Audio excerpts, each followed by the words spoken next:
Games are not what they used to be.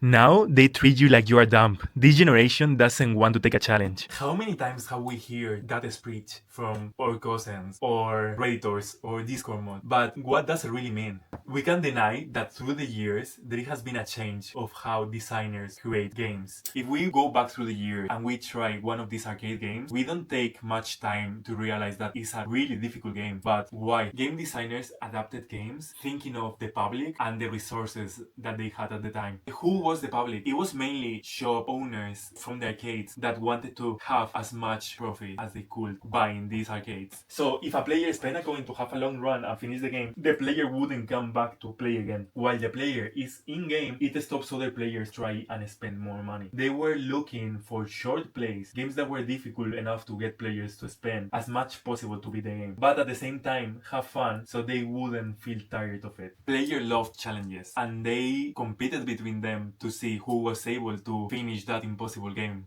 After a couple of years, difficult levels were common, like Silent Hill with puzzles, like the piano puzzle, or Zelda Ocarina of Time with the water temple. I don't know if you guys remember the feeling of feeling stuck or feeling totally lost in a game. Now, I don't feel that I have enough patience for that. Now, I feel that if I feel stuck, it wouldn't take me long to actually look for something and just Google it. Difficulty changed because we have changed as players. Before we get to how we have made game change, I feel it's necessary to talk about difficulty, failure, and what we look as a player. Bernard Suits describes games as unnecessary obstacles. Challenges that we choose to overcome, choose to be frustrated with, like masochists, just to feel challenged or to feel the pleasure of overcoming it. We as players gamble with our time just to wish we get a positive outcome, knowing that we have risk of failure. In terms of failure, the paradox brought by Years Per Duel help us to unravel players' behavior. 1. We avoid the feeling of failure. 2. But while we play, we still experience it. 3. We come back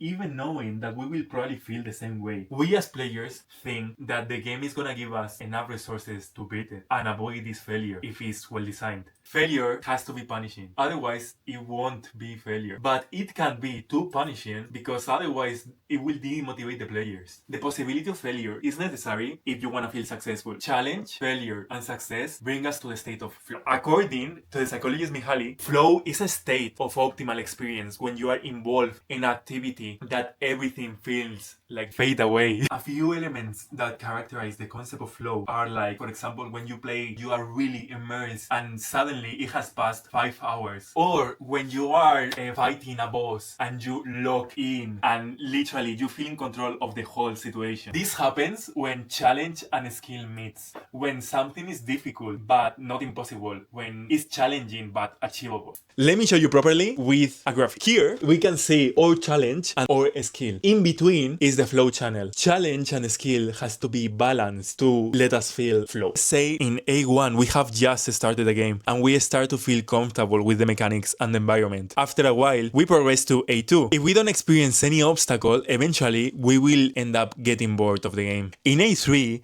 we get an absurd challenge that we are not able to complete with our level, we will feel over frustrated and end up quitting the game as well. Unless our skills get better, making us feel comfortable with the challenge, entering again in the flow channel in A4. That's why it's really important in games that there is a nice curve of difficulty that stays in that sweet spot of flow. The better the challenge, the better we feel after overcoming. For this reason, failure is necessary. After failing, we reconsider our strategies and learn from mistakes, which make us feel flow levels. Players have their own different personal experiences. It's nearly impossible to make a set of rules which makes all the players feel challenged and have the same adventure. Sometimes players feel there is not enough challenge in a game, so a lot of times these players decide to make their own rules. Salen and Zimmerman help us to understand more about the use of rules and how they interact with the player as an emergent system. These implicit rules that were not designed by the author totally challenge the way that we play. Doing this as a player makes you in part acting as a co-author of this new difficulty. In Pokemon Nuzlocke, when someone defeats your Pokemon, it is considered dead. This means that you can't use it anymore in future combats,